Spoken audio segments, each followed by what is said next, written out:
を救うために異世界から4人の勇者を召喚すると。なんかラノベみたいだな。Rising of the Shield Hero was one of the most prominent shows to come out in a long time, hitting the mainstream just as Attack on Titan, Sword Art Online, Chainsaw Man, and many others have. But should it have? First and foremost, Shield Hero has one of, if not the best starts of any isekai of all time.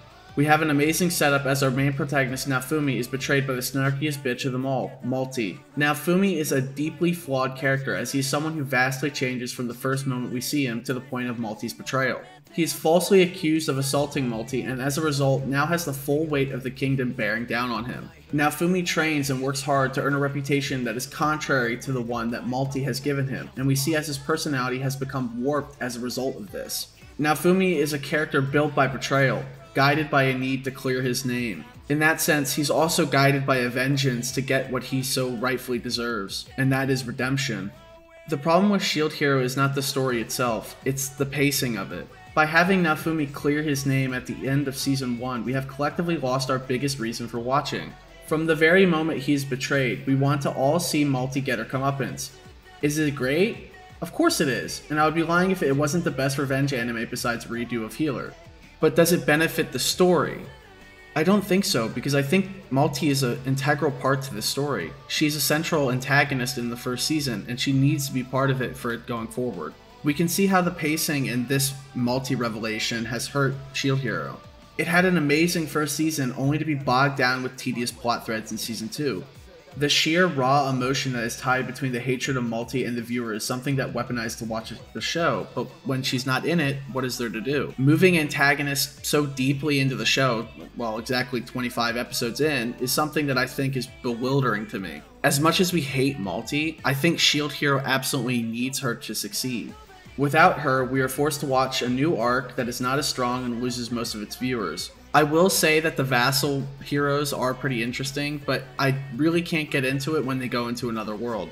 When they do an isekai within another isekai, it's just, I don't know, it feels like a trope and I just can't get behind it. Instead of building the world that they are currently in, they're trying to build a different world within a different world, and it's just, I don't know, ridiculous. Speaking on the drop-off from viewers, the first season of Shield Hero sits at 68th on MAU with a whopping 1,560,000 fans. As compared to the drop-off for Season 2, which has 739,000 fans, that's not bad at all, but you're going to see the gradual decline with Season 3. Again, that decline only continues as Season 3 is currently marked at 397,000 fans. As the show goes on, it's only natural for there to be some decline, but for the viewership to be halved with each season is way too drastic of a drop. Season 3's numbers are very steady compared to what Season 2 did have, and I think that because it wasn't entirely halved, it has some hope for the show. Shield Hero is a show loved by isekai fans, but it hardly rivals the likes of Jobless Reincarnation. Where the second season flounders, I think the third one flourishes. It brings back the love I had for Shield Hero as it puts a high-stakes situation on Naofumi. Season 3 centers on the fact that the other three heroes are missing, and Naofumi is forced to become the hero of the story as they're all missing. Naofumi at this point is like Batman. He's not the hero we deserve, but the one that we absolutely need. With the other three heroes missing, he has to search for them as the Guardian Beast's arrival creeps closer and closer. By taking away the other heroes, it makes Naofumi in an unprecedented position. People need to rely on him now. He is needed. As opposed to how he was an outcast and thrown away in Season 1, he's now someone who has to be put on a pedestal and praised by the kingdoms that once turned their back on him. Naofumi has to step into the big shoes that the three other Cardinal Heroes have been in. It is like a sidekick going from, well, the sidekick and becoming the main hero.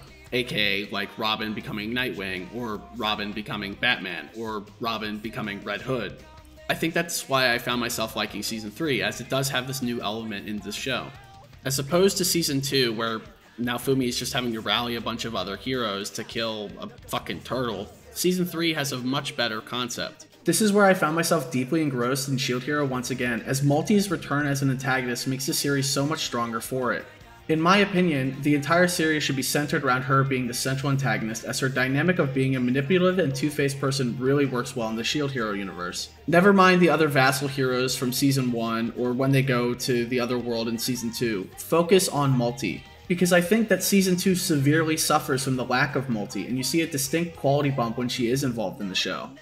In Season 3, she's the driving force for why the other three heroes are missing, as she crafts a web of lies to manipulate them into hating one another. The other three heroes see their failures and are driven mad from them.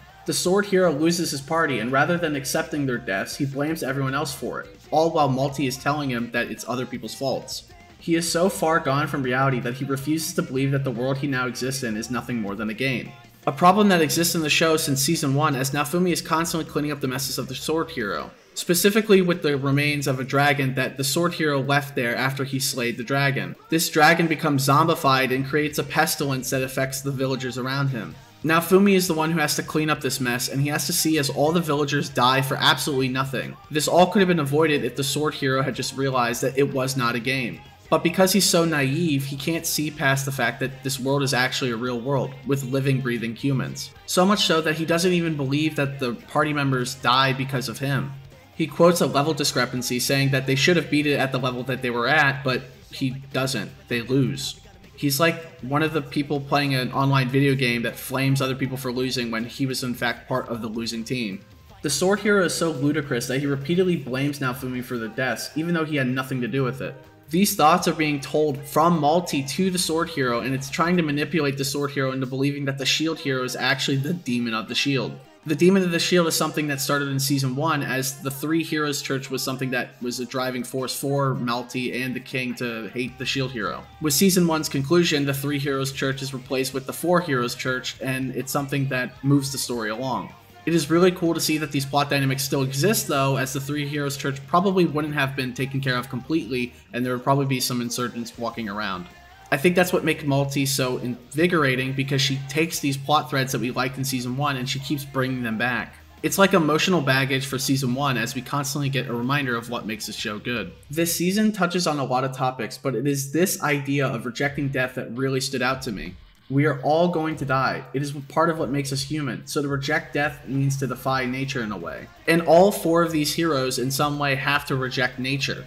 We see as the heroes have curses, something that derives from their hatred, their greed, their gluttony, and it motivates them to do all these things to get these powers and skills that corrupt them. It is up to them to be the pure heroes that were summoned to another world, and we see just how human they are, as they are like everyone else. It would be one thing to have a pure character who's naive and would do all these other things, just like standard to the book stuff. But it is another to have character dynamics and character work where they actually are flawed and are human. This right here is what makes shield heroes so successful. It is the character work, the dynamics they have between each other. And I really hope for the sake of season 4 that this is something that does not go away. Speaking of the other heroes, the bow hero is just as stupid, as he's also taken advantage of Malty. She manipulates him just as she did with the shield and the sword hero, and takes everything from him. Malty uses all of the heroes for her own whims, and I think this is a prelude to what will be an amazing 4th season. I think collectively the heroes need to band together and effectively just kill Malty off together. But it needs to be in this grandstand way where it makes sense to conclude the story after this, because if it doesn't just end, it's going to go on endlessly. There's already been some really good arcs in Shield Hero, and I feel like the really fitting conclusion to the story would be to end on Malty. If not in season 4, then in season 5 or 6, because I can't see the show going on for much longer. There aren't a lot of central plot threads that are built right now, and Malty's really that core at the show. Overall, season 2 has its moments, but it fails to live up to its predecessor in season 1. As a result, season 3 had room to grow, as expectations we had for season 2 greatly impacted our perception of it. I think Shield Hero can be described as a byproduct of expectation. When a good show hits its stride, people expect for it to continue. But that cannot always be the case. Think about Game of Thrones and how it ended. People were fucking mad when that shit ended. It ruined the show for most people, and honestly they see that last season as a fucking fluke. In anime, Overlord had its hiccups in the second season, as we didn't really give a shit about the lizard people. But it came back harder in season 3, and people continue to fucking love it. The same can be said with Attack on Titan, to be honest. People saw the geopolitical stuff in season 2 and were asking, where are the Titans?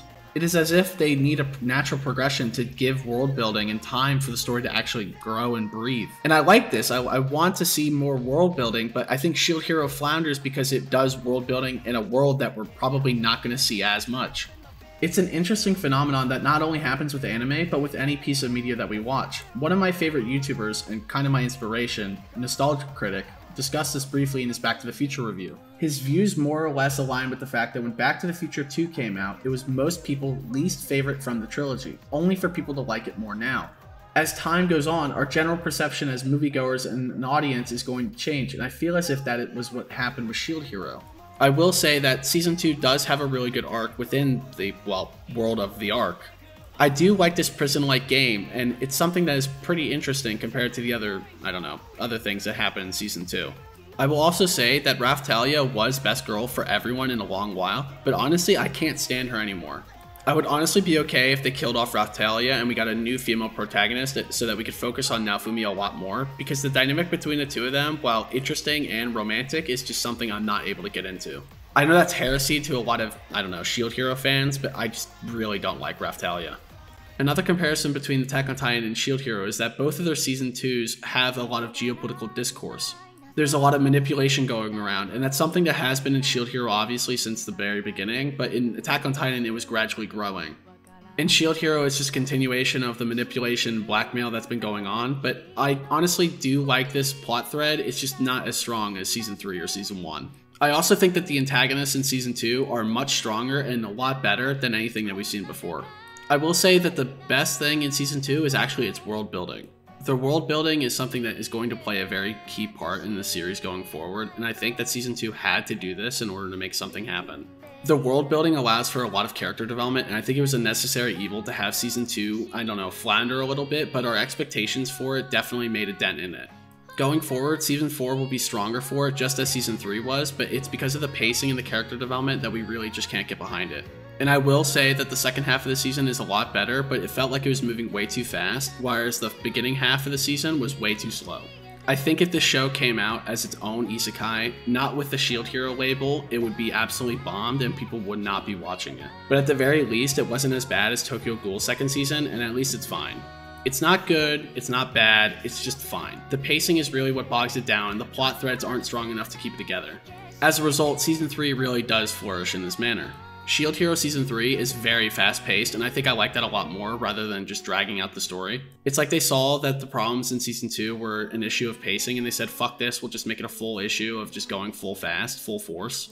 And honestly, I just respect that they can go fully into the bit like that and just commit into going, okay, this is going to be a lot faster, and we're just not going to slow it down at all. For shonen manga and anime, fast pacing is almost essential, and I think that this is something that shows like Bleach get bogged down by. This is why people didn't like the filler episodes in Bleach, but Shield Hero is just showing that if you go full force into the going fast pace, it becomes interesting again. Again, hugest Bleach supporter in the world, but you have to agree that the Bound arc is one of the worst fucking arcs in anime. I think this is the worst thing that happens right here, though, in Shield Hero Season 3, is that there's a lot of slave trade stuff going on. Naofumi is definitely a flawed character, but his support of the slave trade is just absolutely fucked. If the United Nations or NATO saw this shit, they would be claiming this is a goddamn crime against humanity. Honestly, it's a little off-putting to me, as it is slavery, so they could buy girlfriends, quote-unquote, but Naofumi is just, I don't know. It really needs to move on, and I'm not really interested in this kind of stuff. That being said, I think you should watch Season 3, but skip over Season 2 and watch a recap video so you can just get to the good stuff in Season 3, and just turn your brain off and watch some edgy, dark humor, fucking isekai shows. It'll be a blast, and you'll get some of the dark feelings that you got from Season 1, and hopefully you'll come to grow and enjoy it like I did, once again. After the massive success of Season 1, we were all patiently waiting for Season 2 before we were bitch-slapped across the face with the best isekai anime out there. Jobless Reincarnation came out in the height of the pandemic when we were all locked away at home. This show, rightfully so, burst onto the scene and erased our expectations for every other isekai anime out there. So while Shield Hero was an amazing show in its own right, the ending of the arc with Malty and the long hiatus it allowed for Jobless Reincarnation to take its spot would put a huge dent in its fanbase. What Shield Hero fails to do between Season 1 and 2 is establish a connection that you can latch onto. The plot hangs together by a thread, but most light novel readers warned the anime-only fans that Season 2 would cover the worst two arcs of the series. In what has become a pendulum of great to bad and now great again, Shield Hero has the potential to continue its hot streak with the fourth season. But Jobless Reincarnation and Shield Hero have to watch their backs, as newcomers Sasaki and Peeps do not look as if they're going to hold any punches. Upon the conclusion of the first season, expect a video about everything I love about that show. With that being said, Shield Hero should be remembered if not for the strongest first season in the isekai show, but for its sheer determination to fight through the ultimate levels of overhyping it got. Much like Chainsaw Man, this is a show that has to beat the expectations surrounding it, and one can only hope that, because of the recent season going a tad underappreciated, that Season 4 will continue where Season 3 left off and be an absolute banger. Hi, I'm Johnny Knoxville. Welcome to Jackass.